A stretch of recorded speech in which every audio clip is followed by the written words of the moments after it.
Welcome to A State of Mind. This is Julian Royce. I am back here in my office in downtown Boulder, Colorado after some travel. I just got to spend about a month in Costa Rica where I was working remotely, and then I lived for about 2 weeks in an eco-village where I did a week-long retreat and I got to totally unplug. And I can't emphasize enough how good this digital detox was for me, actually. That part of it surprised me. I mean, the retreat was about so many other things, but that particular aspect really helped me. And since then I've been tracking, and I can actually feel my energy getting drained from my phone, when I get lost in it, which, as we all know, tends to happen. So I've been really encouraging people I'm working with to take like 12 hours, 24 hours, 36 hours, whatever you could do, even over a weekend or something, and unplug. Just get off the phone. Or if you could do a full digital detox, not taking in audiobooks, podcasts, just give it a break for a period of time. It can actually be really helpful, really restorative, and it can help our nervous system release. It can help us get in touch with our own truth, our own voice, our own wisdom.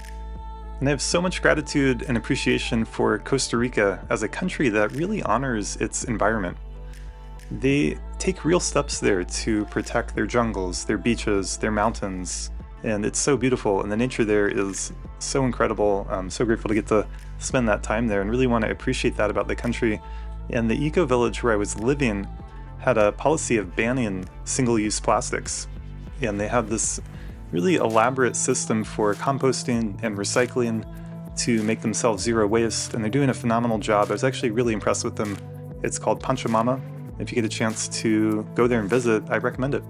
I just had 2 weeks there, but my experience there was a group of committed people who really are trying to live in harmony with nature as best they can and create a beautiful community there.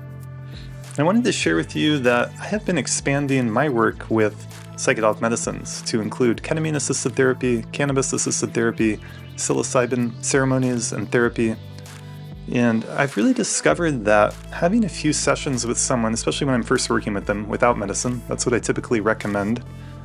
We really work on cultivating safety in yourself, learning ways to regulate your nervous system using mindfulness, breathing, some things with posture and body alignment. And then for a lot of people I work with, there's some amount of trauma underneath the surface, right? I think that's true for almost all of us in general in some way or another.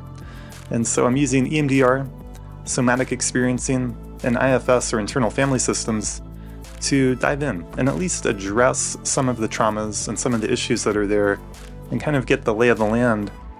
And then we can go into medicine work, and I found it to be so much more powerful and effective when approached in that way.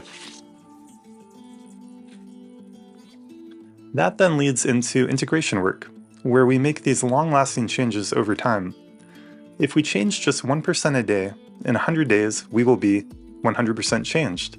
So I really can't overemphasize enough the power of seemingly small changes that are sustained over the long term.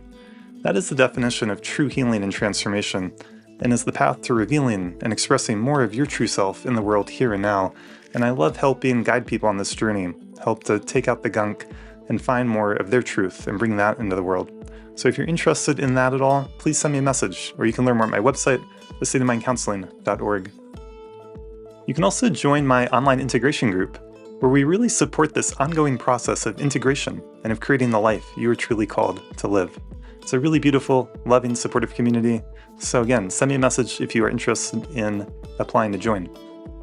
And I've got a couple events coming up here in Colorado. If you're in the area, please check them out. The first is an event called Heart Ceremony. It will be an ecstatic dance journey held on the rooftop of my office building, which is a beautiful old historic building here in downtown Boulder, Colorado.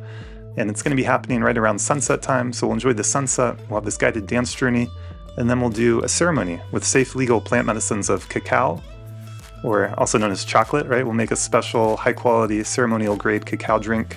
We'll have kanna to offer to people if they want to try that, which is an herb from South Africa that is a natural antidepressant. And there's been scientific studies showing that it increases compassion and empathy in those who have taken it.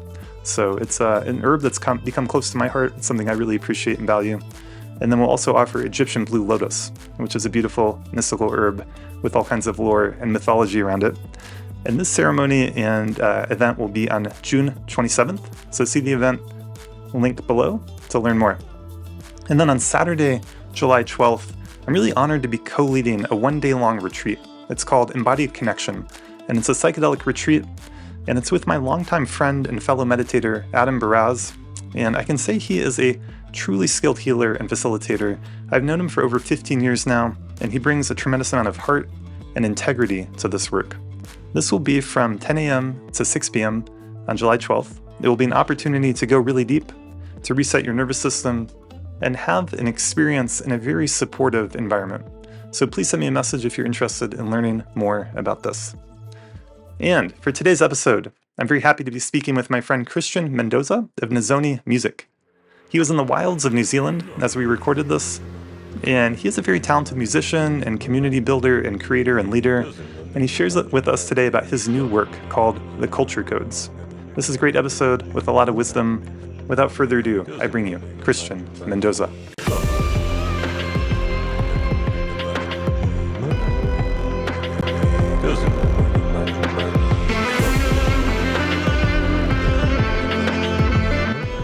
That was beautiful. I wish I'd started recording before you said that, because that was amazing. It's so beautiful to share prayers like that out loud, like let it flow. Yeah. Part of my prayer is, I've been actually opening to the language of using God more. So it's just prayer of like letting God move through me, letting that energy move through me, like being a channel. Yeah. It's a great word that has always described what is the life force that moves through us. What is the life force? Yeah. Gaia. What inspires us beyond our own mind and comprehension? What is that energy that is greater than us that we feel consistently if we allow ourselves to feel? Yeah. Absolutely. Yeah. I think that could be a cool thing to touch on here too. Yeah. We'd love to. Let's get going. So I'm here today with Christian Mendoza. Thank you so much for joining. Thank you, Julian. Yeah. Thanks for being here. This is so cool. You're over there in New Zealand. You're off the grid. Look forward to hearing more about that. And you're a musician. And we met here in Boulder, Colorado, and have been to a number of events and gatherings and festivals, in the same space, a lot of dances. And it's great to have you on the podcast. Yeah, I'm so happy to be here for sure. And do you want to share a little bit about Nizhoni, or just before we start recording, you were just sharing with me, which I actually didn't know that.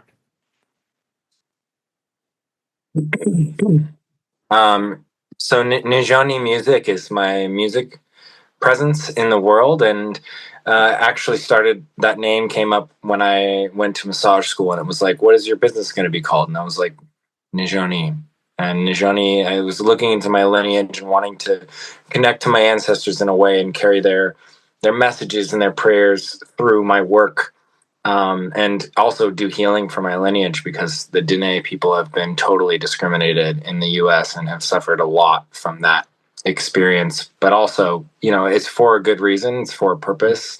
When the original native cultures of a land get discriminated against and oppressed, it actually kind of cultivates a different sense of, well, how can these cultures still live and still thrive amidst all of the things that they've gone through? And that is most everybody's awakening or success comes from some sort of dark night, some sort of experience. And I really do believe that all native cultures of the world are regaining their ability to be in touch with their naturalness and their inspiration and the way to synergize and connect with technology and new ways of thought and communities and governments, and are actually coming together in harmony and syncing up via the community that I've been connected to and the people that I've been working with, especially here in New Zealand. Is the Maori culture is very similar to the Diné in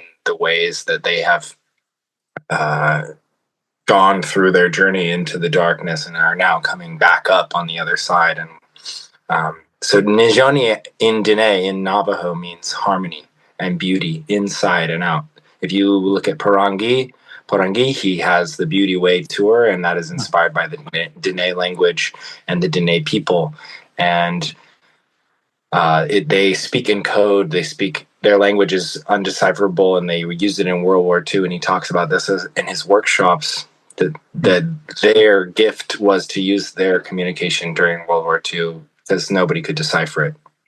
And this language is rooted in a connection to God, and it's always like the syllables are actionable and energetic in a way. And so Nizhoni, like Hojoni and Hojon, are beauty, and Nizhoni is like the beauty inside and the beauty outside together in harmony. And my desire with music and with everything that I do in my life is to create a harmonic balance from the inside and out. And with what we're going to talk about today, it's very relevant and very prevalent. So, Beautiful. Yeah. Yeah, it's an amazing yeah, history with World War II, and they were using indigenous language. I think I remember learning Navajo. Is yeah, yeah. yeah, Dene. So Navajo is what the other tribes would call the Dene, Oh, okay. and the Dene is what they called themselves. It's their people Okay. of God. Like Dene is also, there's some different translations. People from the mountain, from the corn. Navajo, I think, is people from the corn. From other people, or Oh, yeah, cool. there's many different translations exactly to that, but um, And you that would is a have, part of my lineage. oh, Mm. awesome. I actually didn't know that about you. Interesting. Yeah. So on my dad's side, my grandfather actually burned all of his tribal documents and resented his upbringing and his parents, Oh, man. which is very sad. But there is a lot of alcoholism and abuse that comes from the total discrimination and and programming and mind control of that, the specific native culture of Native Americans. And so it does come with a lot of trauma. Same with a bunch of other cultures around the world, but the way to heal it is actually by fully taking ownership of those negative qualities and really seeing what they're here to inspire versus what what the issues are with it, and keep talking about the trauma versus creating a doorway to support the community in evolving, creating clarity in this direction. Yeah. So I really do believe that even though that was what happened with my lineage of my grandfather, and uh, I have no access to my tribal papers as of now. I've been trying to get my dad to connect because I actually, as me and how far I am from my grandfather, not able to go and get those papers, not able to get that verification, but my dad would be. Oh, So it's interesting also the process of just trying to get information about where we come from, especially when it's a native culture that has been um, kind of shoved down and oppressed, and total discrimination is actually a thing where they reshape the entire way of life of a people and give them a new name and give them a new place to live and teach everybody from children into adulthood what life is like and how to live. And that happened to these people. So it's kind of a crazy crazy thing to try and grasp and get information from. But now that things are being released and documentation is being released on all this stuff, and we can see the truth behind it, it might be easier for me to gain access to that now. amazing. Anyway, so Nijoni, harmony and beauty, inside and out. I'm so grateful to be like Yeah. a youth in support of the transmutation and transfiguration of that energy. Really powerful. It's beautiful. Yeah. And you were saying the name meaning people of God, something like that? Yeah. Let me just. I'm just going to confirm this with the googly. Yeah.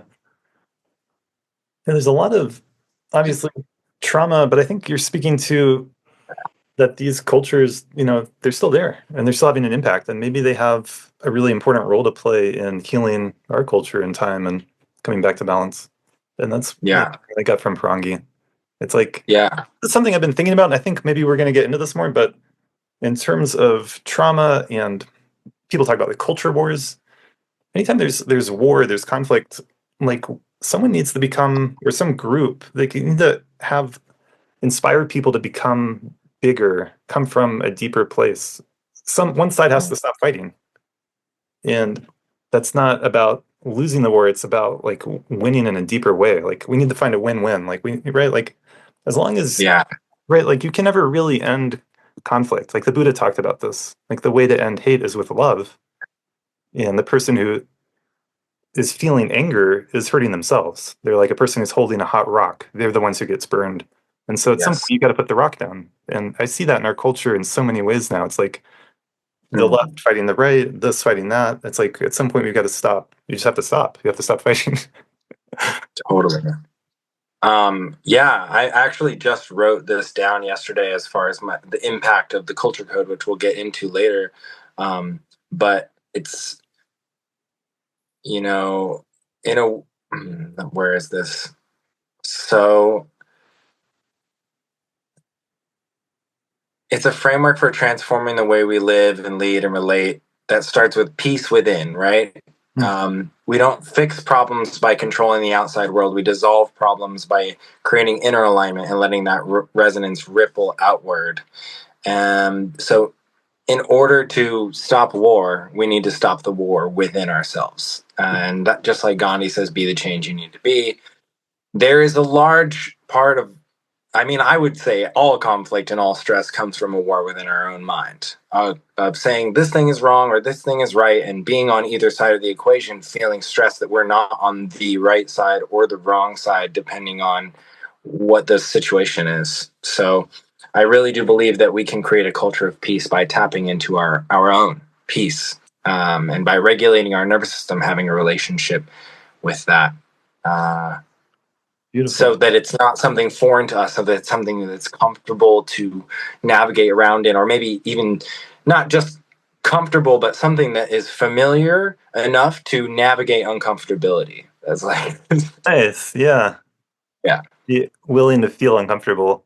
And yeah. yeah, a willingness to be in the heat. So this is like how we build peace, is learning how to hold ourselves in the fire and let the fire transform us.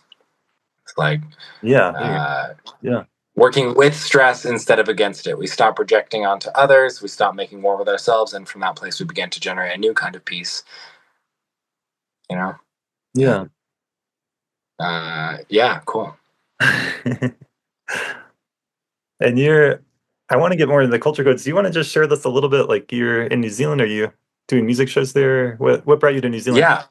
So, funny story. I've been following this woman called Zana Prana for a year before we actually met. And when we actually met, it was actually 2 months away from the accident that happened where, well, I don't believe in accidents, but the experience that happened where a cliffside broke out from under me Oh, in yeah.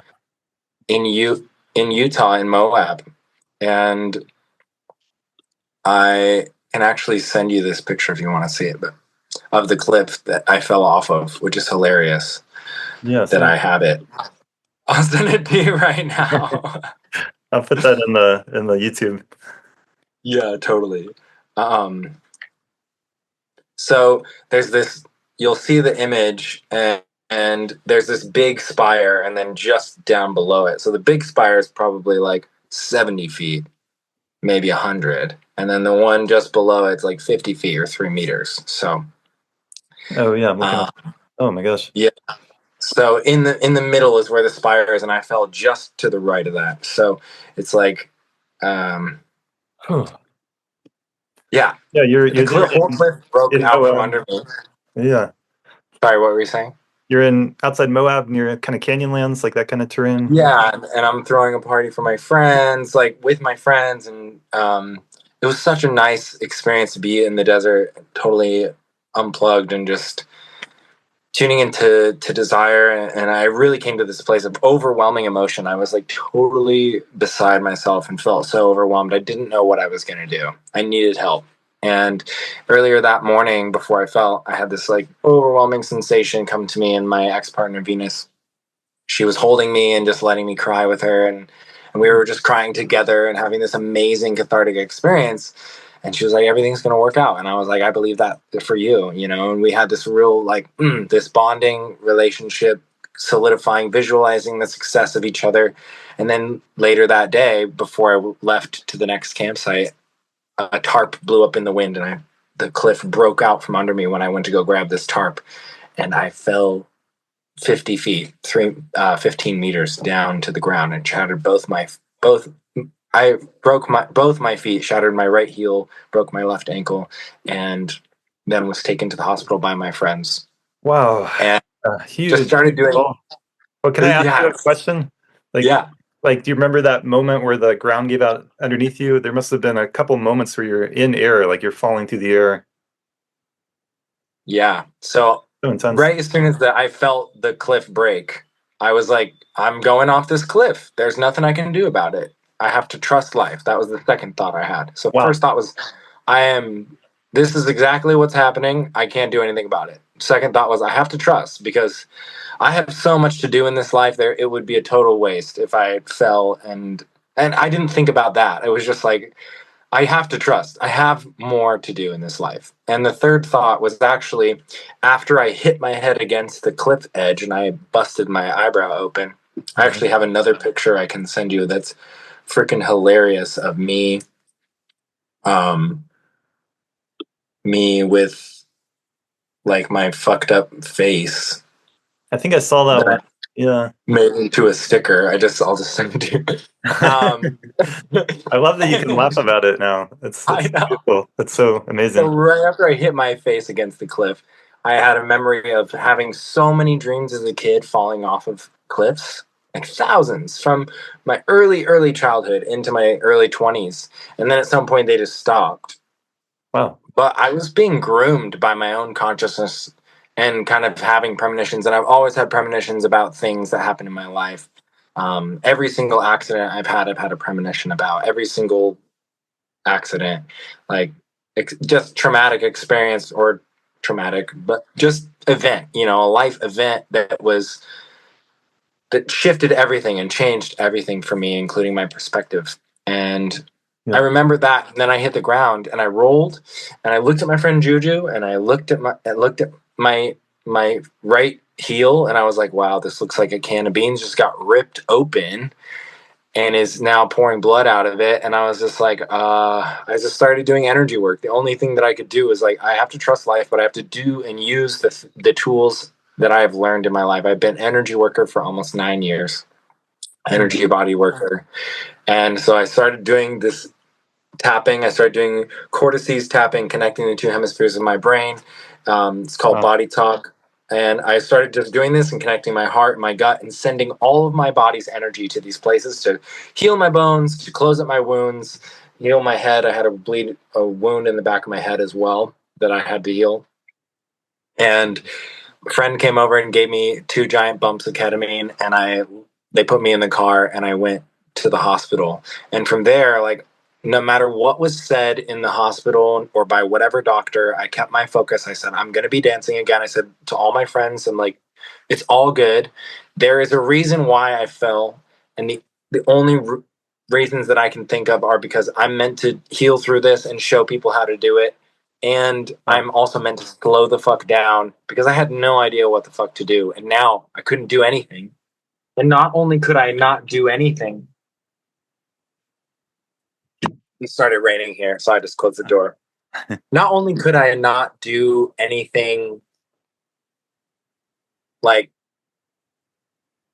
fit, like exercise or whatever, but I couldn't do things for myself. I couldn't go out and get groceries. I couldn't feed myself. Yeah. Really, I had to be in bed for many weeks. And I was in a wheelchair for 7.5 weeks before I got out and got into crutches. Hmm. So right when I came home, all I felt like in the hospital, all my dreams were coming true, even though the supposed worst thing that could ever happen to me. I honestly I did need help. I was like super empty in my bank account. I didn't know how I was going to pay rent. I was actually behind in trying to message I was waiting for payments from other jobs that I had done and they weren't coming in. And I was Oh, just like so it's stressed and so many constricted. stressors at the same time. Oh my Yeah. God, it was so much. And so when I was in the hospital, I was just like, I can't do anything about it. I have to trust. Hmm. And the best thing has to come from this. I know who I am and what I'm here to offer is so much more than just being a sad sack of whatever in the hospital. I need to be a powerful, positive force because that's who I am. I didn't expect myself to be different than who I was, but I did know that that's who I am. And this is part of the reason why this is happening. And I had friends donate tons of money to support me, paid my bills, paid my rent, paid for my food, paid a friend of mine to watch me for a whole month. Nahara, thank fucking God for you for Oh, saying I have free time and I'm willing to do it as long as my rent and my food's paid for. I was like, great. And she was so down, and we became so close during that time. And it was so that's lovely amazing. to have support. But when I got home from the hospital, Zana Prana was at my house. And I had had a crush on her for over a year and hadn't had like a real conversation with her. I met her one time at a festival like a Hmm. couple weeks before in person. That was the first time I ever really officially met her. And I begged her to let me play music with her. We played around, we went to the studio, and then she was about to leave to Costa Rica, and I didn't know when I would see her again. So I was like, I saw you're doing a cacao ceremony. Please let me play for you, like play Oh, with you. You don't have to pay me any money. My oh, mom will help me bring my instruments, and I'll climb up the stairs and we'll do it. And all of that happened, and Zana was like, we have to plan a tour because it was so good. The music that we created and the impact it had on the people and the amount of synergy that we had, it was so amazing. Singing and playing music together was just so easy and so effortless and so potent and powerful that she was like, we have to do a tour. And so we planned a tour, and throughout my recovery, I had my ups and downs, but we stayed in communication. And at some point in time, like I had a deep crush on this woman. I was like, oh, I'm having thoughts about children and family and legacy. And I was hmm, very honest with her about all of this, but I wasn't like pressuring her to be my boyfriend or anything. I was like, I'm not attached to it really. hmm. And then all of a sudden, God came to me and was just like, you have to let her go. So I did actually let this woman completely go. I had did all these practices every day of letting her go and letting in what would it be like for me to just have a relationship with myself and with somebody else where it felt totally mutual and met like it was the everything that I wanted to receive. I needed to give myself energetically, so I did that. And I was actually doing an energy course by Jeffrey Allen every single day that I was in recovery. Wow. Thank God for Mind Valley. Thank God for Jeffrey Allen. I was investing my time and energy into energy work because I knew that that was how I was going to heal my body. And by the end of the summer, we're going to Unison, and Zana and I are booked to do a performance at Unison together and then go on Amazing. tour. I almost didn't go. Oh man. I had all this resistance. I was like, it feels overwhelming, blah, blah, blah. I don't have any money. I just started a new job curating music at a place called Mockingbird in Denver, but I hadn't received any Oh of the yeah. funds for that. So Yeah. I was like, what's happening? I don't want to go. And then she calls me and goes, are you thinking about canceling our tour? Because we have all this stuff planned and you like, what? What are you doing? She And I'm called like, you out. well, yeah, I was like, well, I'm kind of overwhelmed and the energy wasn't mutual from her, so I didn't really want to be in that place of spending all that intimate time with her and not feeling like there was that option. Hmm. Um, Even though I had let her go, I was just like, I still feel this way. And finally, Oh. she we got I did end up going to Unison. She was like, you have to come, you're gonna have the best time of your life. And I went, and when we met up together the morning after I had arrived, we didn't separate for months, and we planned Wow. to go to New Zealand. She invited me to New Zealand. She's like, let's be my boyfriend, let's do this together. And we wrote all this music, toured throughout. We did Boulder shows, we did shows in Mexico and Tulum, and then we toured the entire North and South Island of New Zealand together, doing workshops and musical performances. And all the while I was working on Culture Code, all the while we were working together on some other things. But now we finally ended the tour and just been focusing on Culture Code. And Nice. this is the thing is like what happened after that, after me falling, like Culture Code started to synthesize, Culture Code started to gel together. It really started to become a part of my life and how I practice my life. Now, before that, not a great example of Culture Code, this guy. Like, Oh not yeah. the best example. Well, And I have to be honest, it's like, it's okay to be not the best example of what you teach and what you share, because what's coming through, the best way to learn is to teach it, honestly. yeah, I So, love that. That's a good message. Well, yeah. I just want to really appreciate the energy, that life force energy coming through you. I can feel it through the Zoom, and I had a meditation teacher, and he calls Zoom like looking at each other through the magic glass, like as if we were in a fantasy world where they had magic and you could look into a pool of water or a crystal ball and you could talk to someone on the other end. And he's like, that's what we're actually doing right now. But we've become so jaded and we've become so kind of desacralized that we don't see the world, as magical anymore. But yeah, it's cool with Zoom to feel your energy, and that's an amazing story. And there's something obviously very beautiful and touching about loving someone and then letting them go and then being in that trust. And yeah, I saw you guys play a few times. Unison, shout out to Unison Festival. It's my favorite festival. It's such a magical, special place. I think a lot of magic comes out of that gathering of people, and you're an example of that. Thank you. Yeah. Yeah. I remember, I also, let me just say, like, I remember talking a little bit about the culture codes that you were working on a long time ago with you and feeling inspired by it. And that piece you just shared about it's okay not to be perfect. I mean, that's how I took it. Like, you're not the perfect whatever of what you are trying to teach and believe in, but that through teaching, you're starting to learn it. And I think that there's something really magical and powerful. And I think a lot of people out there, to hear that, give yourself permission to start letting your truth come through you, start speaking it, start doing your best. I just started working with the new coach who's a Zen priest, and I respect him a lot. He's a martial artist and a longtime Zen practitioner, and he's doing coaching, and we're doing some business coaching and stuff. But we're really like, I shared with him like, I had this intention, and I didn't follow through all the way. I was feeling bad, and he's like, let's work on that. Let's celebrate that you're making these intentions every day, that you're living an intentional life, and the reason why you're making these intentions is actually because they're fucking hard, you know and that's and you're doing your best. And so each morning in the Zen tradition that he practices, they take these vows, and it's not about keeping them perfectly, but it's about trying to live an intentional life, trying to do your best, owning up to your shadow, and you're growing, you're stretching, you're reaching, like, can I do a little better today? um, so the fact that we're not perfect doesn't need to be the reason to not try.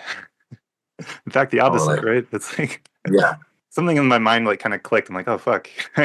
Yeah, I'm not, because I'm not It's perfect. so Like, yeah. it's so relaxing hearing that. Yeah. That is such a deep, deep wound that I'm gonna open this door really quick because it's hot in here. I'm gonna like it's such a powerful message, and that is something that I really want to communicate with Culture Code is that, and not just to pat my own ass, because I do know that I have fucked up and I have stepped outside of my integrity and made a lot of choices that have negatively impacted me and my community and the people I've been in relationship with in the past. And it's still impacting them. I received a message the other day from a friend who I owe some money to from making some choices that are out of integrity. And he was like, don't be a wook. Like, this is not culture code, blah, blah, blah. Because I've shared with him before. But, I really do. I'm doing the best that I can with the tools and the knowledge that I have. And I know that this is here to support people. And so at first I took it personal. And then I said, you know what? I have to love myself and extend that love to whoever may judge me, and keep being seen and keep showing my face and keep showing up, because there is nothing that I can do if I do not show up. There's nothing no impact I can make, nobody I can help, nobody I can support, including myself, if I'm not allowing myself to be seen and allowing myself to be witnessed, even in my shadow, which Yeah. I believe is my purpose. Well, yeah. And to be honest, I think my own perfectionism has been a huge block for me because it stopped me in the Same. past from showing up, and it still does. But I've gotten better at, like you said, let's just show up and let's do it. And it's not about being perfect. And really seeing that the perfectionism is an obstacle. It's not good. It's not helpful, and it's actually not Yeah. helping other people. Even if I could be perfect, whatever that would look like, or make the perfect podcast, or play the perfect DJ set, or do the perfect Yeah. therapy session, Mm. no one else is perfect either. So you're actually not meeting them. It's better to be authentic. It's better to be real. Right. Right. Yeah. Or everyone is Or perfect, that like that could be another way to being look at it. Yeah. imperfect. I just was reading Jen Sincero. If you don't know her, she's wrote I'm a badass and you're a Oh, yeah. badass.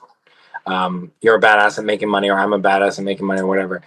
I forget her book's names, but she's a powerful coach, powerful influencer, and has done many talks and experiences. Jen Sincero. And in her book, it says, remember, imperfect is I'm perfect. Oh, nice. I love that. Imperfect. And I'm like, yeah. And she's just hitting home over and over again. Like, it doesn't matter how many times you fuck up, keep going. Because Mm, the fuck ups are not actual fuck ups. Like, let's be clear. All of these things, and we'll get into this in culture code because this is a huge pillar. This is one of the three major pillars of culture code. I see culture code as a pyramid. That's a triangle pyramid, with the fourth pillar is actually the point at the top, and the three pillars are actually like um, the base of this pyramid. yeah. And one of the primary base of the pyramid, one of those pillars, is unconditional positive regard, which is just seeing Nice. everything as benefiting us and not like kind of like AI. The only reason AI is so advanced and can move so fast and do things humans can't really do or faster than they could is because it doesn't see any of its mistakes as making it stupid. It just sees, oh, I need to improve. How can I do that? Oh, It man. creates clarity for it and it immediately restructures and reprograms and says, I need to do it better. Here's how. And That's if so we can see interesting. life, if we can see Yeah. life that way, then fuck, we'd be a whole different society going on over here. Yeah. This is such an important topic. I'm glad we're touching on it. And there's one story that's always stuck in my mind. Maybe it's a little cliche or something, but Michael Jordan, basketball is like the one sport I watch. And Michael Jordan, like, whatever, he's like, it's unbelievable. It's like watching a god play basketball almost. But he didn't make Yeah. his ninth grade basketball team. And so, yeah, what you just said is so true. Oh, that is so demoralizing. Like, I did not get into like this school DSA in Colorado when I was auditioning in sixth grade, and my dad was like, "You have to like go to this audition," and I felt so much resistance and I felt so much hatred for myself. I didn't practice. I was like, ugh, I felt sloppy. I felt nervous. I couldn't do it. When I got in, the guy was like, "If you want to be in this school, you play something harder," and he sent me out, and I was just like, Oh, man. this sucks. Like, I never want to do this again. But a few years later, I started playing music and jamming with people and realized I have an innate gift. And it doesn't matter who says I'm good at what. But he was right. Play something more difficult. Hmm. Because I started playing stuff like John Mayer would play, and I started getting really good. And instead of just playing the old easy shit that I played that doesn't sound that great, try doing Yeah. something different. Try doing something harder, um, harder, just something that's unfamiliar and uncomfortable. Yeah, that's a good Yeah. example. It's like he was probably saying, "Hey, if you want to come into this school, you got to play something more challenging." And maybe I don't know him, I don't know, but maybe he was coming from a good place actually. But we tend to interpret that as like, "Oh, I'm a failure. Oh, I fucked up. Oh, I can't do this." Totally. That's not And actually coming from him, right? It's coming somehow like no, this shit inside us, and we got to clear it out. exactly.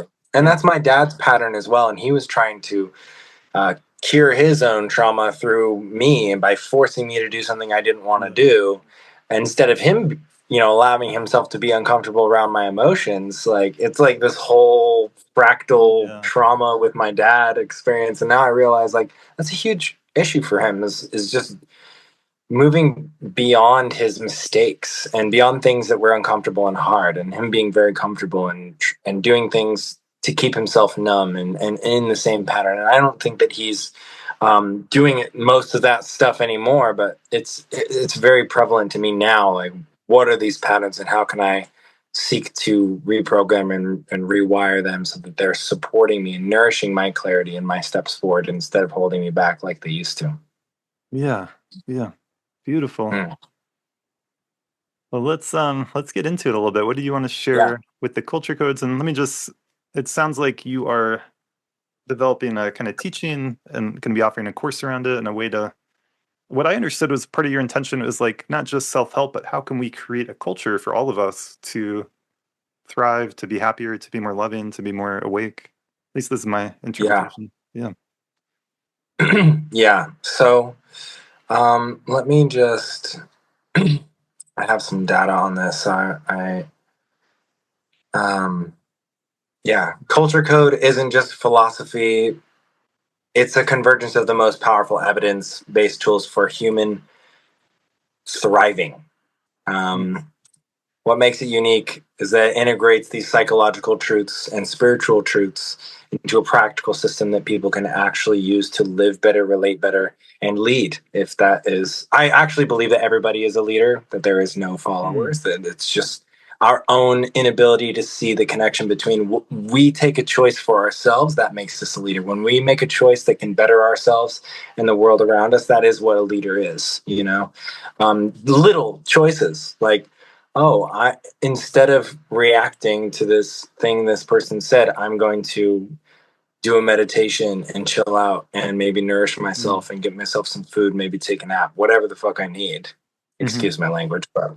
Uh, so culture code is, and it came to me just a little less than a year, a little over a year ago. And it was just like, you have to create this. You have to write this down.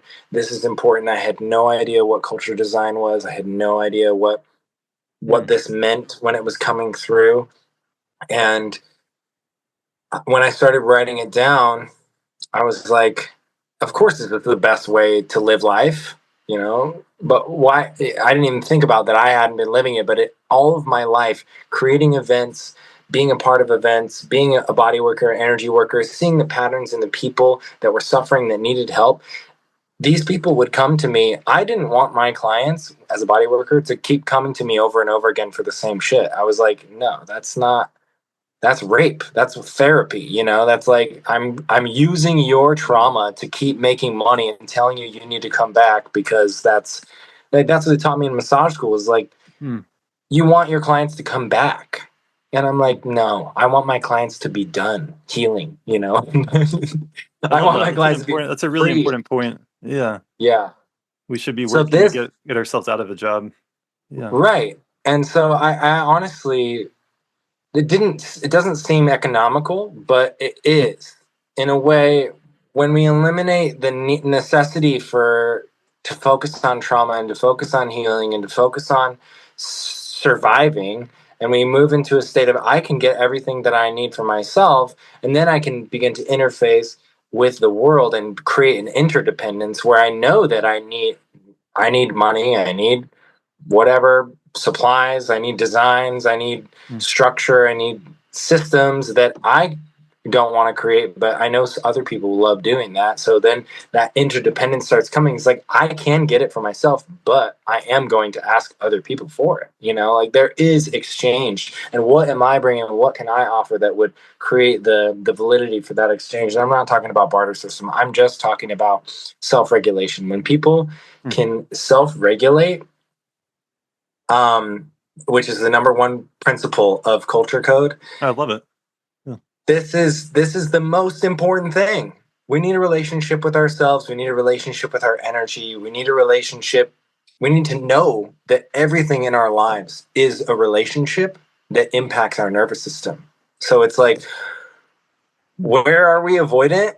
Where does our nervous system shut down? Where does our nervous system get overstimulated? Where are we anxious? You know, the avoidant and the anxious attachments are really just our nervous system's programmed response to different life experiences and people and relationships and situations. So, uh, just some scientific reasons why self-regulation is the most important thing. Okay, polyvagal theory by Stephen Porges. A regulated nervous system is essential for healthy social engagement and connection. And the Harvard study of adult development, one of the longest studies ever done on well-being, showed the emotional self-regulation is one of the strongest predictors of life satisfaction and health. That it actually Interesting. improves our overall health, Yeah. not just our mental health. You know, it's actually physical health.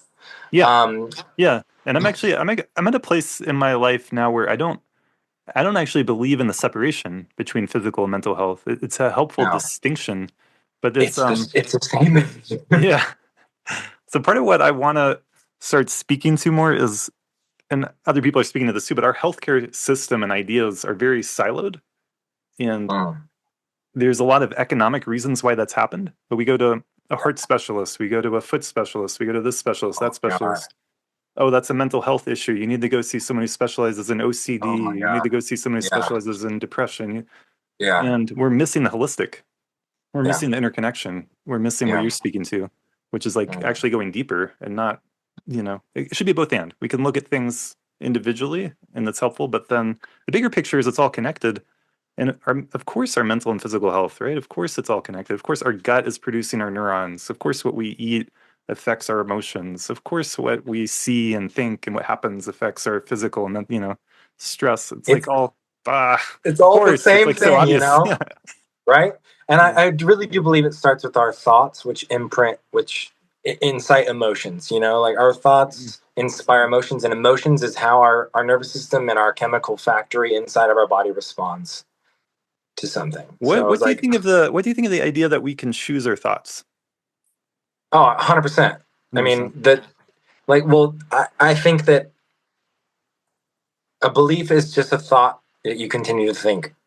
That comes from Abraham Hicks. Hmm. So Esther Hicks Yeah. channels this energy, the energy uh, signature frequency of a being named Abraham, and says thoughts are just beliefs, or beliefs are just thoughts you continue to think. So my choice in thinking a thought is what creates my belief. If I continue to think thoughts in the direction of one thing, I actually see this um, as if everybody's just like blobs of clay or matter, and wherever our thoughts go are also adding matter or adding density or adding gravity or magnetism to that thing. So that thing is becoming its own being with its own gravitational pull, with its own magnetism and its own frequency.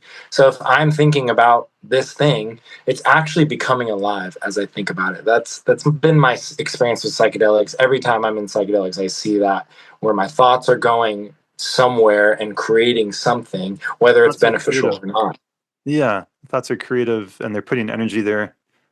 Yeah, Well, let me can I share a quick story? This is fun. let's go. Yeah.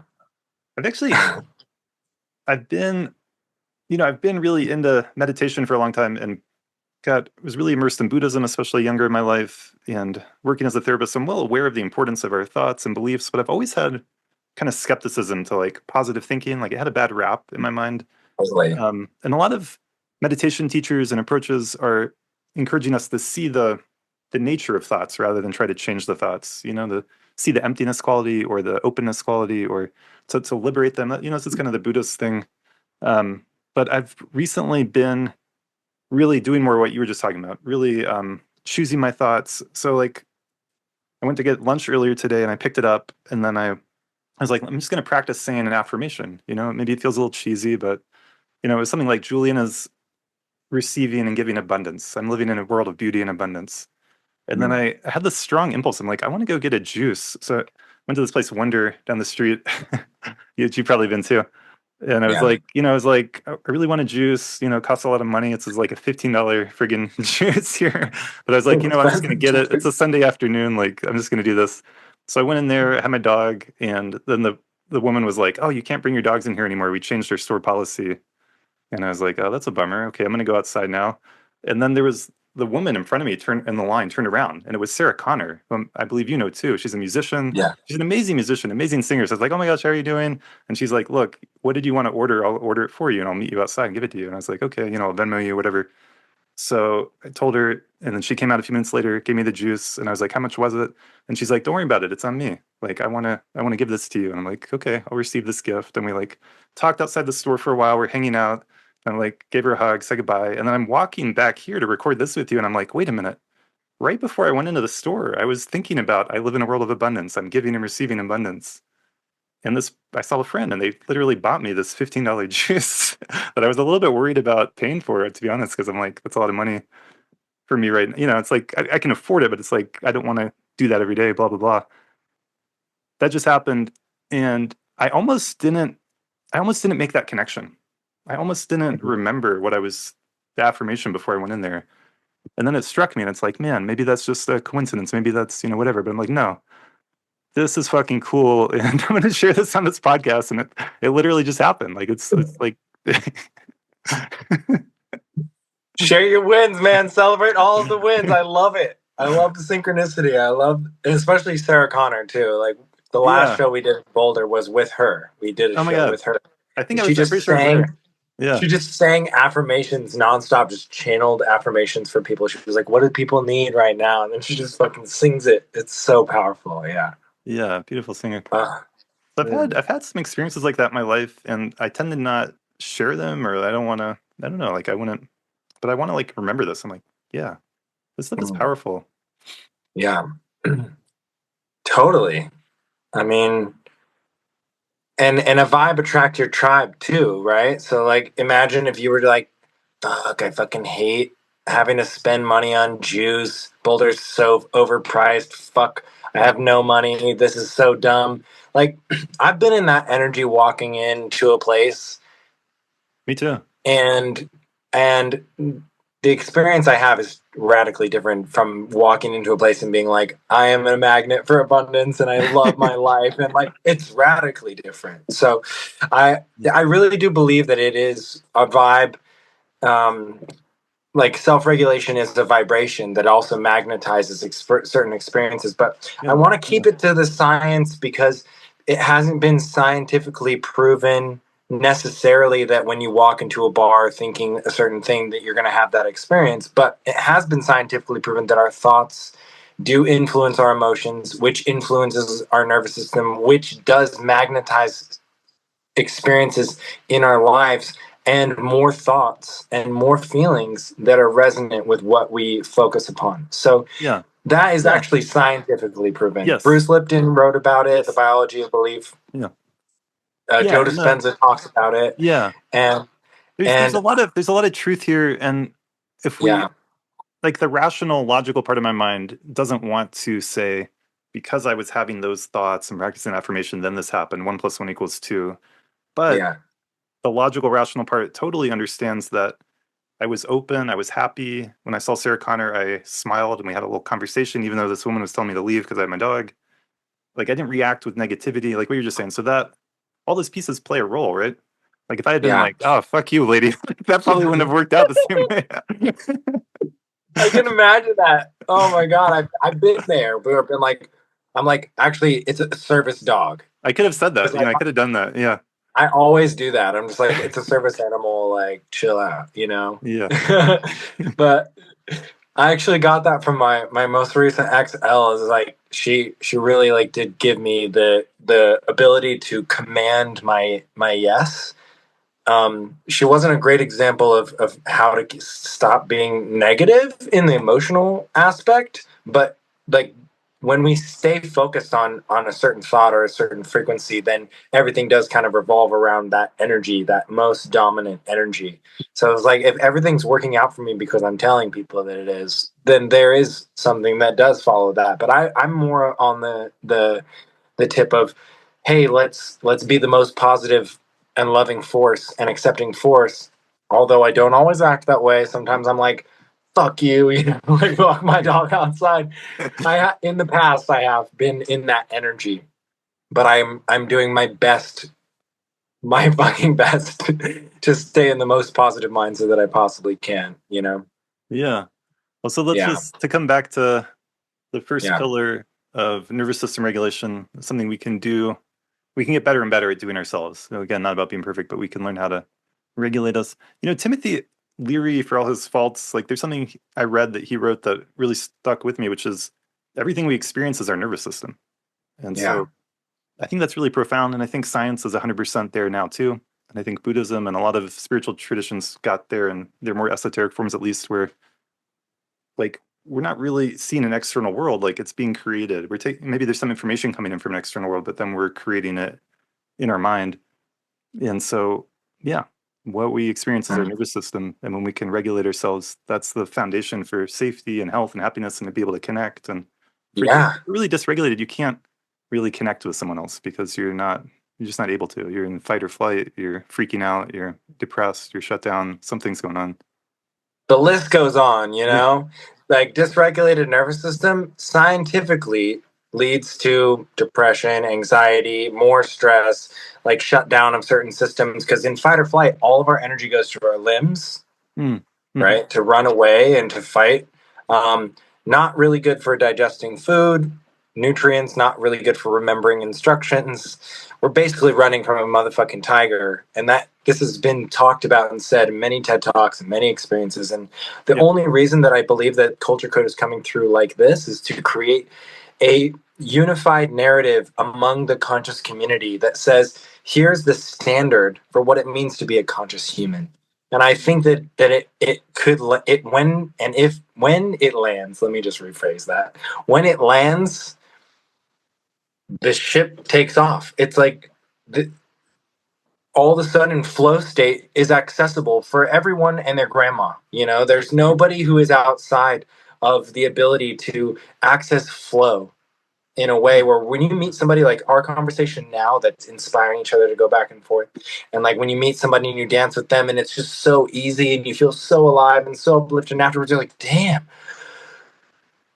I love dancing, you know, like the experience, the catharsis of going into something and experiencing the most that you can get out of it, and afterwards, that is what I want everybody to be able to do with every situation, not just things that are enjoyable like ice cream or, you know, a nice meal out, or a date, or finally getting to kiss somebody you wanted to make out with or whatever. Like all of that, all of those emotions and all of those feelings can be contained in our perspective around anything. Yes. And Yeah. Love a that. regulated person doesn't spread dysregulation. They create peace. You know, there is a grounded, centered feeling in people who have a good relationship with their nervous system. Okay, this leads me to the next one, which is find your yes. That's the second pillar. Nice. So, in science, you would call it a right choice. You know, somebody who's done the research and seen if I make this choice, it's going to positively impact me in all of these ways and other people in all these ways. And not only does it do that, but I feel right now a sense of ease in the doing of this choice. Right? This is Right choice. Love that. Yeah. I don't believe in right or wrong.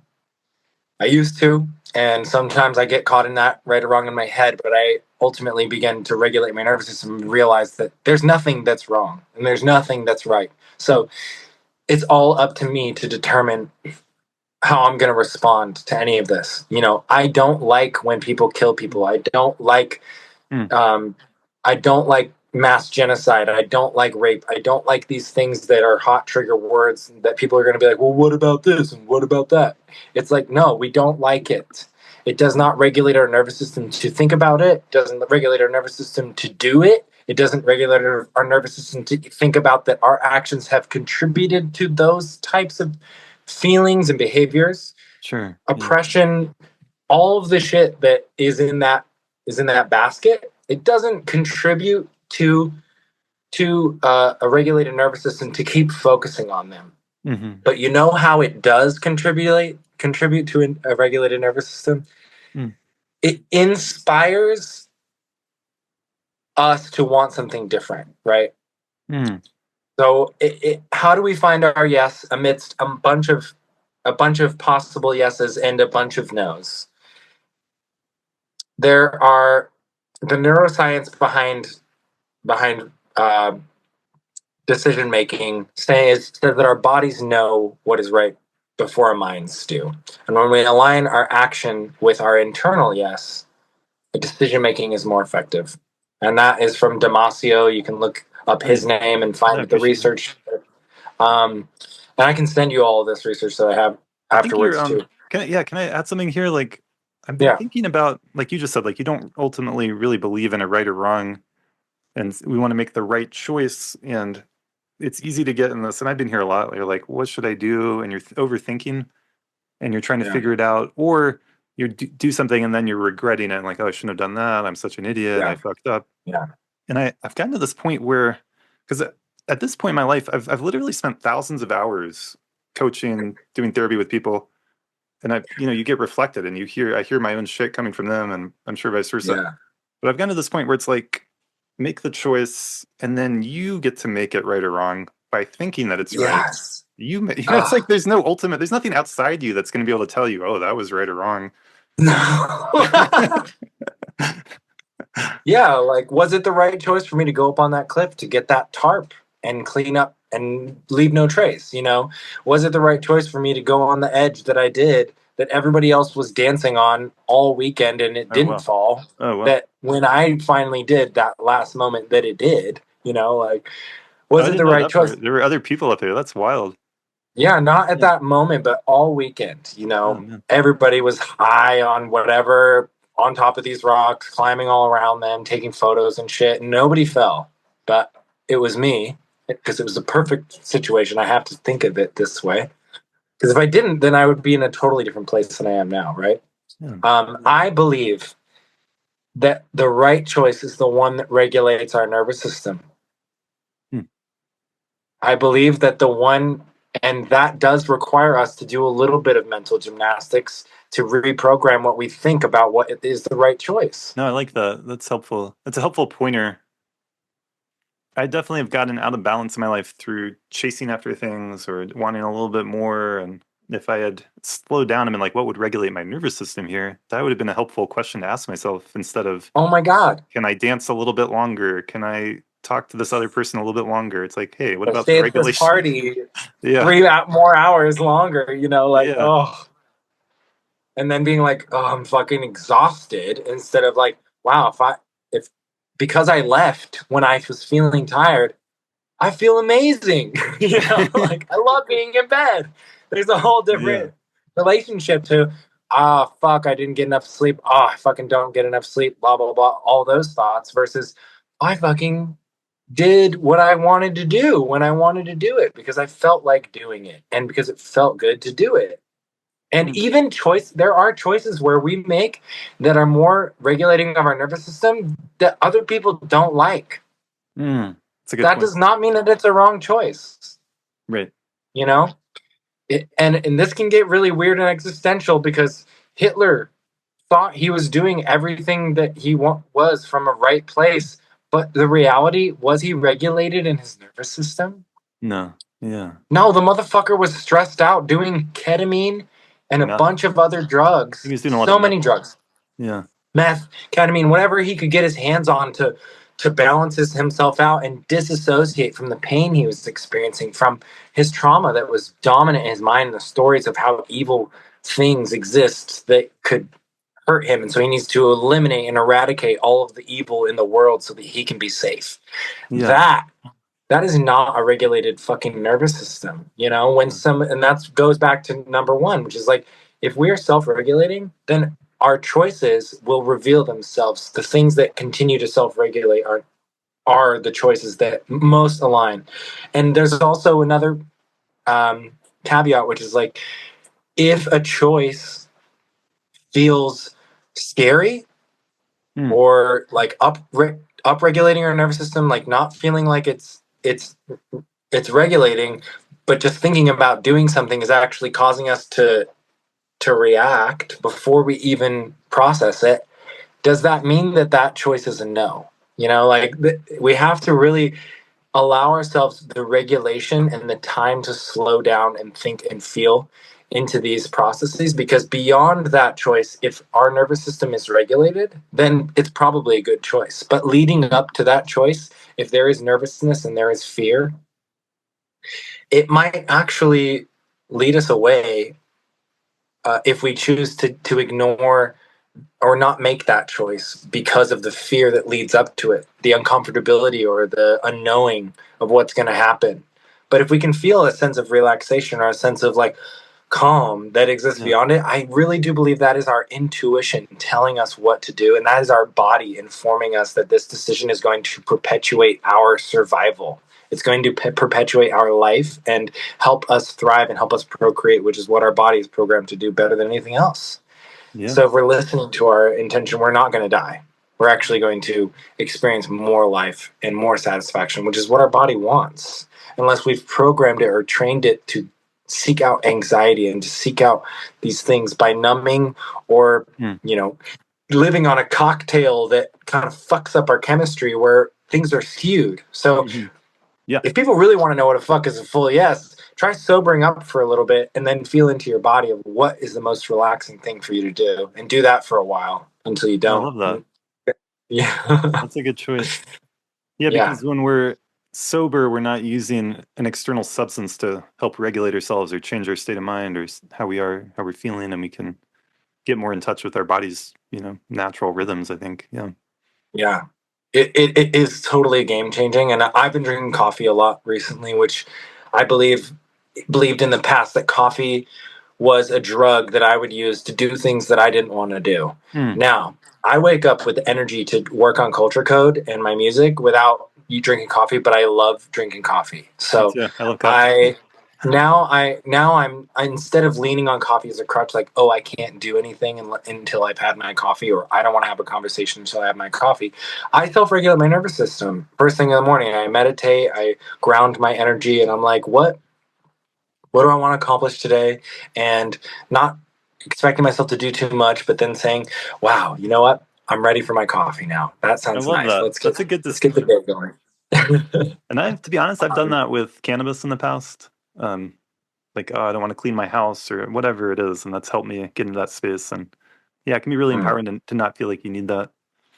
But yeah, this is a beautiful piece of advice. Ask yourself the question, what is the most relaxing, what is the most regulating thing I can do right now?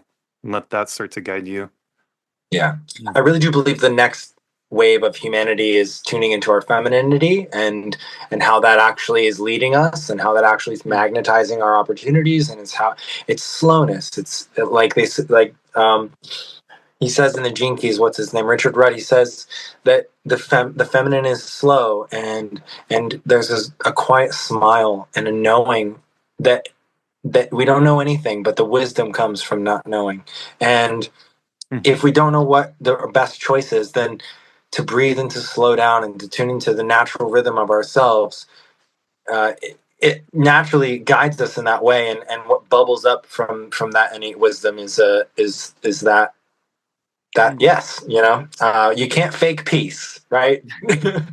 Your internal yes leads to a sustainable action. I really do believe that's why find your yes should be the number two in our standard as a conscious community. I think that we have to be able to regulate our nervous system and find our yes if we want to create businesses with other people, if we want to be in relationships, if we want to even just create a dance experience. We need to be in our yes and in our regulated state, because we could hurt other people or ourselves when we don't do that. Mhm. Yeah.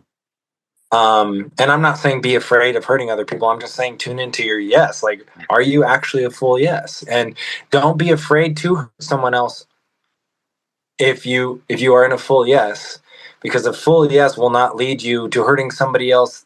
That is not going to then generate a snowball effect of positive experiences.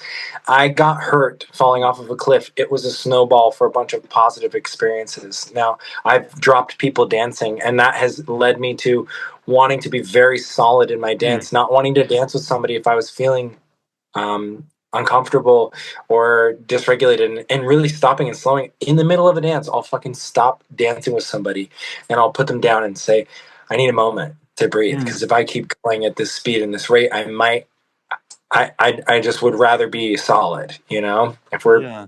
That's a good we example. love contact dance, right? Yeah. Yeah. Dance is such a good metaphor. You were one of the best contact dancers I've ever danced with. So Thank you. yeah. Yeah, I love contact dance so much, and I think it reflects life. And we can have a whole nother conversation about how it Yeah. actually mirrors all of our life's experience. But the thing is, the next level in culture code is unconditional positive regard, which we touched on a little bit. But in order to really move along, we need to be able to see others and our life experiences and ourselves as inherently good. That's We have to beautiful. regard Yeah. ourselves and others through the lens of love. That we have, like, AI is the most advanced intellect on the planet. It is the most powerful masculine energy on the planet. It can cut through all the bullshit and tell us exactly what to do, where to go, and who to talk to in order to get anything that we want. And I Yeah. really do believe that in order to go in that move in that direction and have the most powerful masculine, we need that feminine essence. Like, Absolutely. it, Yeah. in order for that arrow to penetrate through the guys and not accidentally hurt somebody on the way, but to hit the mark, I really do believe that we have to see through the lens of love. I really do believe that we have to take radical responsibility for our life and say, I'm the one responsible. It wasn't the wind or that person who bumped into me at the last second before I Yeah. let the arrow go that killed that guy. It was me not being in my full yes and not being regulated before I made a choice. And how can I see this not as something that makes me a bad person? And this Yes. is a weird metaphor of me killing somebody with an arrow, but this is the Sag energy coming out of me saying, like, if we're not very sure with our breath and very relaxed with our breath, we're not going to hit that mark. And something can go, like the potency of that strength of our pullback and the strength that we have to hold it there and wait for the right moment to strike. Like all of that requires precision and also regulation, nervous system regulation. So unconditional positive regard is, in this same metaphor, seeing us missing the mark and hurting somebody or ourselves as something that is helping us regulate. Mm, beautiful. Yeah. Because every time we make a mistake, every time we do something that gets us into a reactive state or nature, or a repressive state or nature where we want to hide and run away, or it gives us a bunch of anxiety, I really do believe that there is a key shift that needs to happen in all of humanity when something like that happens. We need support from our friends, we need support from ourselves, and we need to know that no matter what is happening, it's for a good reason. If we don't see that, then we're going to be lost in the duality that Yeah. Yeah. there's just something outside of us that's fucking all of us over, and we can't control any of it. And does that feel good? Does that feel relaxing to the nervous system? It's like, I just don't think No. that, or rather what I believe is those feelings are not truth. Hmm. Those feelings are not So resonant with we've been our yes. yeah, we've been conditioned that way. I Yeah. love what you're bringing in, unconditional positive regard. It comes at least in part from Carl Rogers' humanistic psychology. It's one of the like main influences on psychology ever, and it's totally Yeah. in alignment with the Buddhist teachings around Buddha nature. And I think it's in alignment with the Jewish and Christian traditions where, God, man and woman were made in the image of God. I Yes. think these are all pointing to the same thing, that, yeah, fundamental goodness, and then see people that way, positive regard. And what I want to start speaking to more, which feels like touching a live hand grenade or a giant burning pile of shit, is like the political stuff in America, like the left and the right. Like, I want to see Trump with unconditional positive regard. I want to see people that voted for Trump or for Kamala or whoever that way too. Yeah. And I don't want Yeah. to. I don't want to participate anymore in that like negativity and calling everyone a Nazi and tearing people down. Ugh, And, it's so yeah, exhausting. It's yeah, so not supportive of nervous system. But if we were like, everything's happening for a good reason, like we can, even Obama, being like, yeah, go ahead and kill all these civilians, like that'll be fine, and then all of us being like, that's not what our tax money wanted to do. Like yeah, we literally contributed to killing a bunch of innocent people, children, women, and men who like had no idea that was going to happen. All of a sudden they're gone, like mm, they don't get to live their lives anymore. That feels so shitty to think about.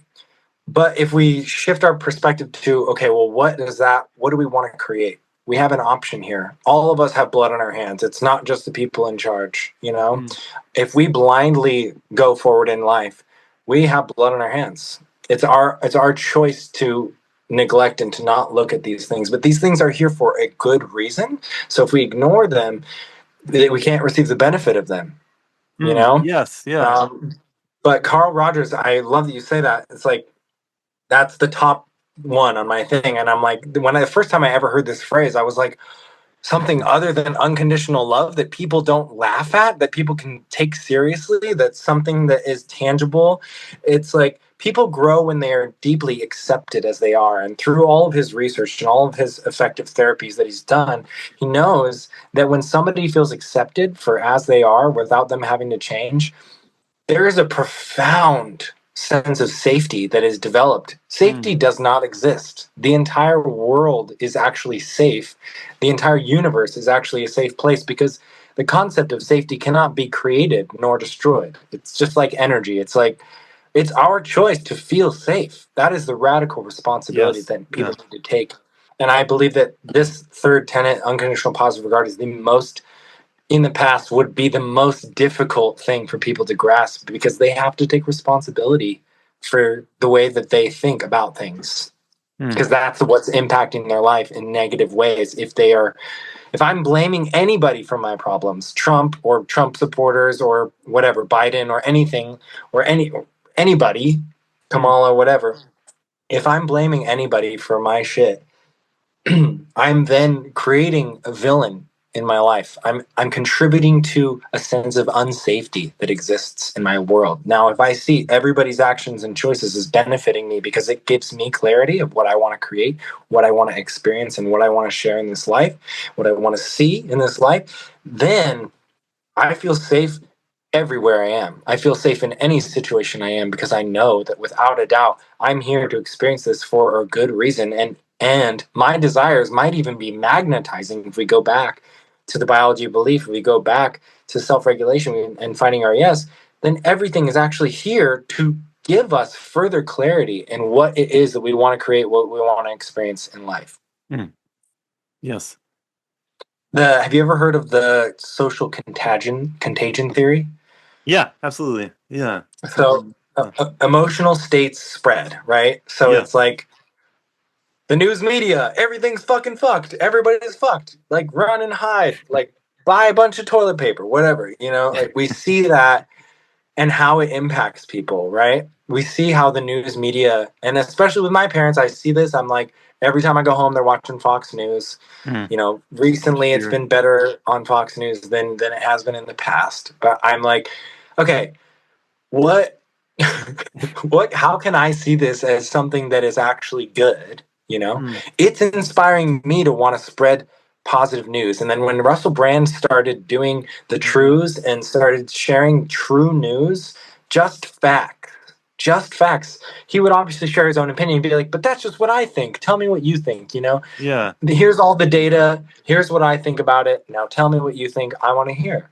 And I watch him still. I watch him on Rumble, and I have a subscription because I really do believe that Rumble is a platform for freedom of speech and sharing real information. And I listened to a bunch of other people, and I found a bunch of perspectives. And none of those perspectives do I have to identify as my truth, but I can use every single one of them to Nice. clarify what my Yeah. truth is.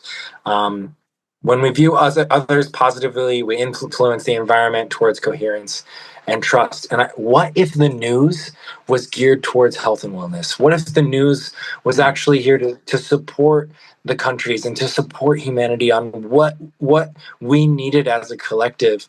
What if the news media and what if entertainment at a large was no longer going into people's homes and into their bedrooms, into their most vulnerable places, and sharing the most fucking traumatizing shit that they can possibly imagine in their head that's not even fucking real yet because Mm. nobody's ever thought of it, and only the most fucked up shit that I can think of is getting the best ratings because everybody's watching it and addicted to that feeling of fuck, oh, we're Fear all gonna die, it's and fucked, anger. like Yeah. trips people out. And even I've gone into that watching some series and being like, oh my god, I'm just like losing my mind kind of in the through the chemical Yeah. factories response in my body to these things that are happening. In Game of Thrones is one of them.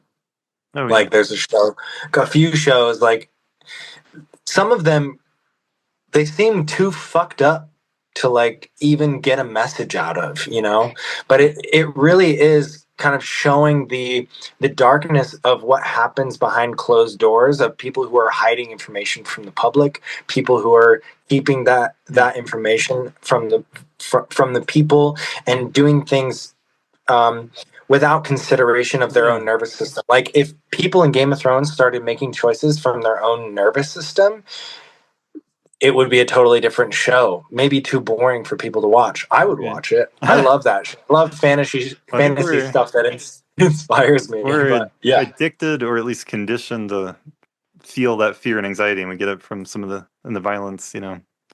right. Um, But but the goal from this that I want to come to is like that Gabor Mate and Bessel van der Kolk, like they do a lot of this work with you know the embodiment and seeing it in people's bodies, how trauma is like Yeah. replicating itself in people's bodies, but it's actually the program in their mind that's making their body do the same thing over and over again.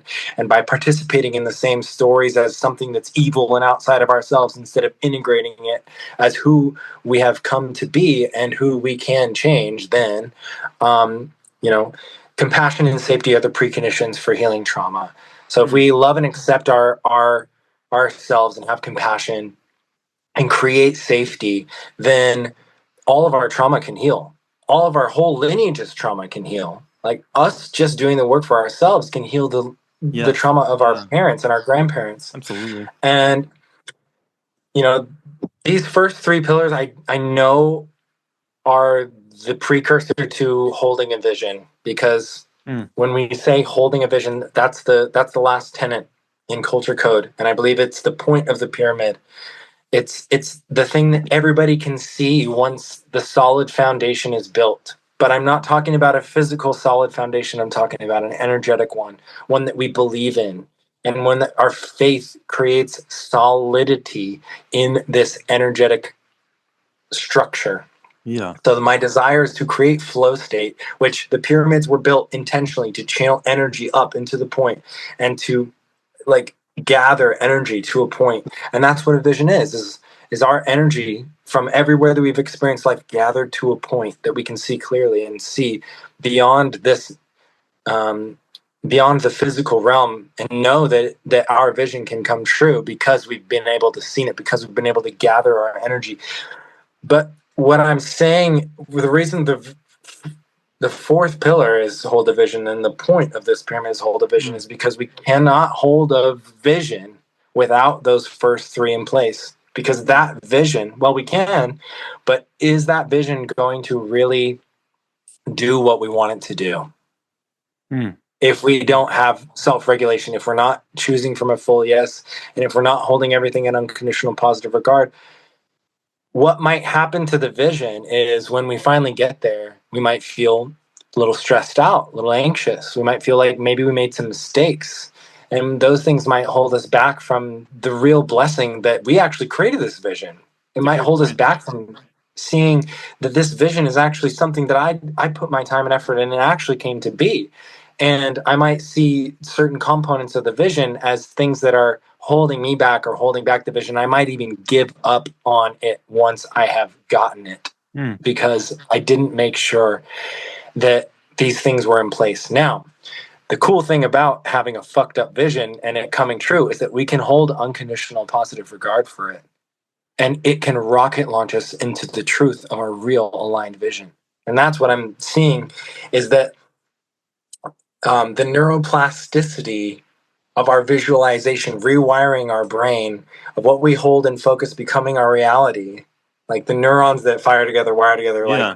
Yeah. uh, when we actually can hold a vision and be regulated, that feeling starts to rewire our consciousness. Mm. And so even if the first vision is a little sloppy and a little fucked up because we didn't do the premeditation or the groundwork, right? It's okay. We hold ourselves in unconditional positive Oh, regard. We okay. can Yeah. still create that. Yeah. Um, Yeah. I want to highlight something you just shared of like, say you have a vision of, you know, earning a lot of money, running a big business, and then of course you could get there and your life could be super stressful and chaotic, and so I think you're speaking to something important, like the foundation of nervous system regulation. What do you truly really want, and what do you really want to be creating? And sometimes we're going after things that, I mean, it's a classic story, like going after something, and then when you get it, it's like not quite right. Isn't like that there should be something more, or that there, yeah. oh my God, yeah. Instead of celebrating, being like, we did it, we got here. We're like, oh, look at all the things that are not right. Yeah, Yeah. this feels helpful for me personally to really honor that nervous system regulation as a foundation, and I'm trying to do that more in my life. Yeah. And I started to feel in February, I actually earned more money than I've ever earned before, and that was great. And I celebrate that. And I was feeling some burnout, and I was like, the way I was going about it was a little bit too much like work hard. Like, it's like trying to really get on top of everything. I was working really hard. It's great. And yet I want to find a way with more ease, more flow, more regulation. Yeah. Yeah, find that balance. Yeah. That sounds nice, right? Yeah. I've been working a lot on culture code, and my Zana is over there. She's like, uh, you've been working really hard. Maybe you should take a break. She brings me fruit. She brings me Oh, these things. Well, let's go for a walk. If I start to seem stressed out, she's like, you're not following the code, And I'm like, ah. And I'm like, you're right. I should be doing this from a place of this feels really good in my system instead of, oh, I need to do this for money, or oh, I yeah. need to do this because of and how can I relax into it and actually let the inspiration come naturally and fuel my drive and my desire to move forward. There are a couple Mm, of things in the holding a vision that are very important parts of it. Now, we need to know what we want. And that is the first step for a lot of people. They don't know what they want, but they want something that is better than what they mm, have. And that's why we hold a vision, because it's something that creates and gives us what gives us back via this vision the idea that we can have something mm, that maybe we didn't, and we realize we do want, you know? mm, Um, and in all manifestation practices, they say you have to know that this thing already exists and you already have it. This is a practice that they tell and even in the military, they were training people with the LSD and in the mm, MK Ultra, blah, blah, blah. They're telling people that they need to actually know that these things exist. And through the psychedelics, they were actually able to tangibly feel and sense the real life scenarios where those things exist, which gave people the talents and the abilities to do remote viewing, which is moving their mm, consciousness from one part of the planet to the other, into technology, into material, into other people. People were able to do this via the belief that they could. mhm, Now, um, when we have an idea that we want something that we think we don't have, if we think we don't have it, we will never have it. mm, That is also a teaching that I've learned from mentors and from everybody who's been doing this and from reading so many books about this. It's not about having. It's not about that we don't have this thing and that's why we want it. It's this thing is coming into our life and it's greeting to us by it a desire to experience it. mm, It's giving us the first taste of it, and I think that we have to have a relationship with our desires as if they are already something that is coming, but our desire is the inspiration to start doing something about it. That mm, is the inspiration to act. When somebody says I want something, they're actually saying I know that I can start doing something about it. I'm realizing this in myself as we're speaking, that like for so mm, long I had all these desires, but I was waiting for the impulse to act. mm. But the impulse came already. It came and went. It was like, you have the desire, now do something about it. Now research it. Now look it up. Now talk to people about it. Now is the time. Mm, And once we have that vision for ourselves, then we can come together and create with somebody else. I really do believe this is the most important thing about holding a vision with somebody else or coming together in business or relationship or even a family, is yeah. that we want to have our own desires and our own life, and we need that validation. We need that sense of togetherness, that that acceptance for who we are no matter what. So we give that to ourselves through our own regulation practice. We magnetize other people into our field that can witness us in the success of our own desire, and we see them successful in their desire. So we share together what is it that we really want, and see each other successful in having it, right? And we give each other this gift via viewing of each other. We give each other the gift that it's already done. We Mm, give each other that gift, and that's something that you can do alone. You can feel it, but there is something even more powerful to have it witnessed by yeah, somebody you trust and somebody you care about. absolutely. Yeah, I think And part of what I see with you is that inspiration to bring people together, to create community, that we can do these things together, that we can have a win-win. yeah, Doesn't have to be a zero-sum race. It can be yeah, an abundance mindset. It's like I your don't throw victory that can my victory, like we can all, yeah. totally. I other than throw events so that I can make money. I've never done that, even though I have had a couple lucrative events. Like, that wasn't my goal. My goal was to get people together in the same vibration of wanting to explore and experience and cultivate that desire Mm. and figure out what they really wanted, because I found that in spaces similar to that, but I was like, how can I make it even better, and let me see the real life result of people coming into these spaces and experiencing that. And you've been one of those people who've Yeah. come to my event and Yeah. had those experiences. But the most powerful thing that my last event that I created in Colorado was a sensual immersion. Hmm. I love creating with my partners. That's like a deep craving that I have and that I Mm. love about life, is wanting to create something with my partners. Now, the issue with some of this is that when it's not in alignment, you kind of have to renegotiate and reprogram and figure out what is a real yes. And I was not in a full yes. I Mm. felt so much grief and so much intense emotion around having continued to create an event, even though I was getting clear messages it was a no, because I don't Mm. like to impact people in that negative way. And what ended up happening is I, as a leader and vision holder, I didn't I didn't really see vision eye to eye. I didn't see her as successful, and I didn't see me as successful, because I love and value this woman so much. I am so grateful for the inspiration and contrast that she and every partner I've had in the past has given me in my life. And I made a serious decision where Mm. I said, I'm going to do this regardless of how I feel, because I think the message is more important than what I feel right now in my body. And I realize Huh. that maybe that's not the way I want to continue to do life, because what happens, I now owe a bunch of friends that I love money, Oh, well. and I haven't been able to pay them back. I was supposed to get paid from this big job, like 15 grand for working with Texas Clips. That didn't come through. I ended up getting only paid 13 grand. And then or no, not 13, but $3,000 Oh, instead of geez. 15. A big So difference.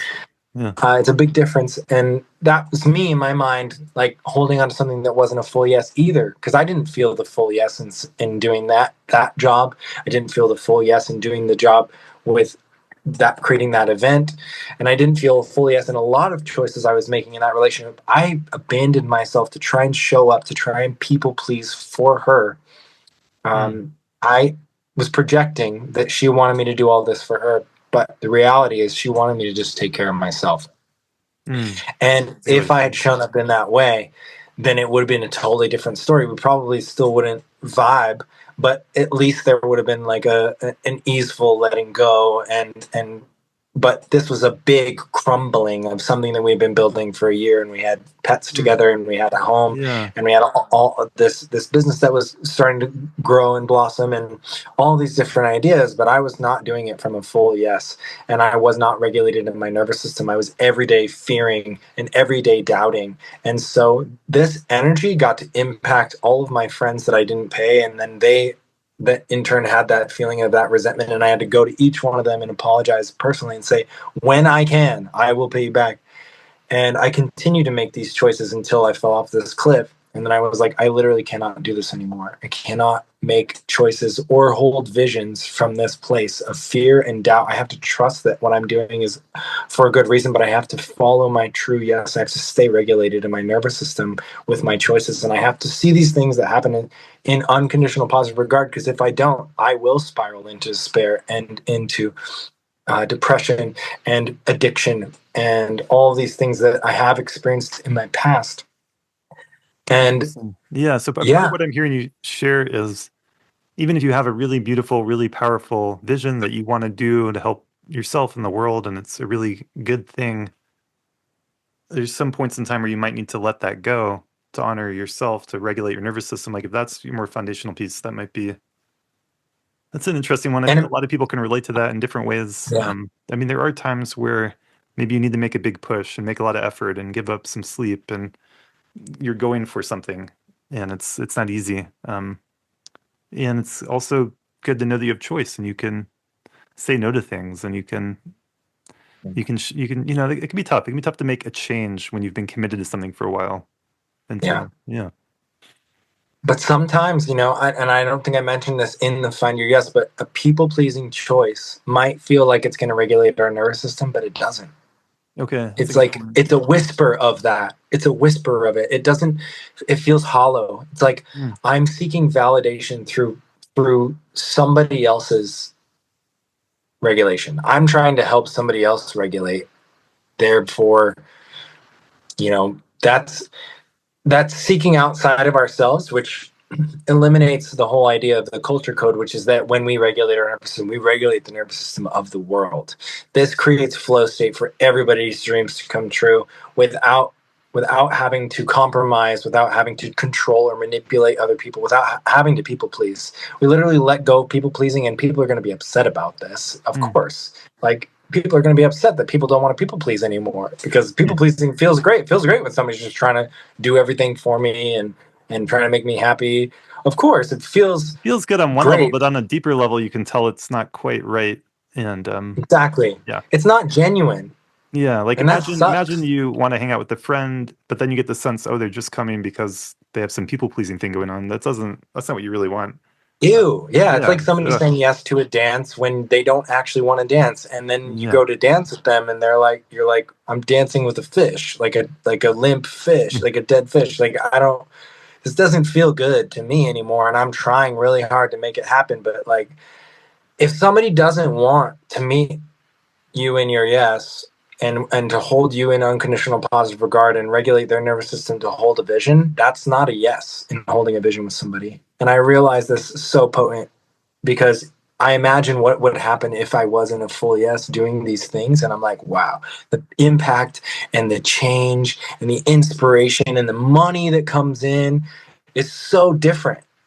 I my desire with this, my desire with the culture code is to um, my desire with the culture code is to create a system that creates flow and train this standard of consciousness, this standard of a culture, which is just a way of life. Culture is a way of Mm, life. So we have a unified narrative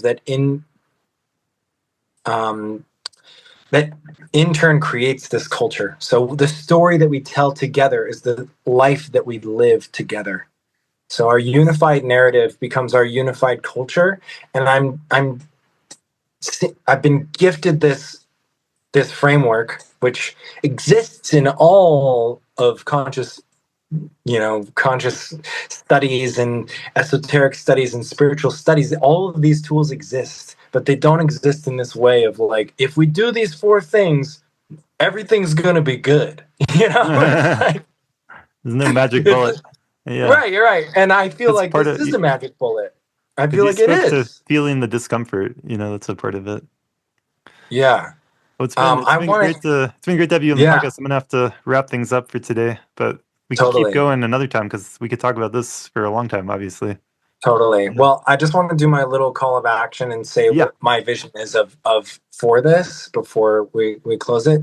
I see it in schools, I see it in governments, I see it in our judicial systems, and I see it in our businesses and the conglomerates. I see it impacting from the inside out, where I'm calling a team together and I'm doing trainings and I'm offering these courses online to really start to integrate this into families and into relationships, and to train businesses, take businesses and their leadership on retreats to really dive into what it is for them, because self-regulation is not something I can teach you. You have to figure out how you regulate the best.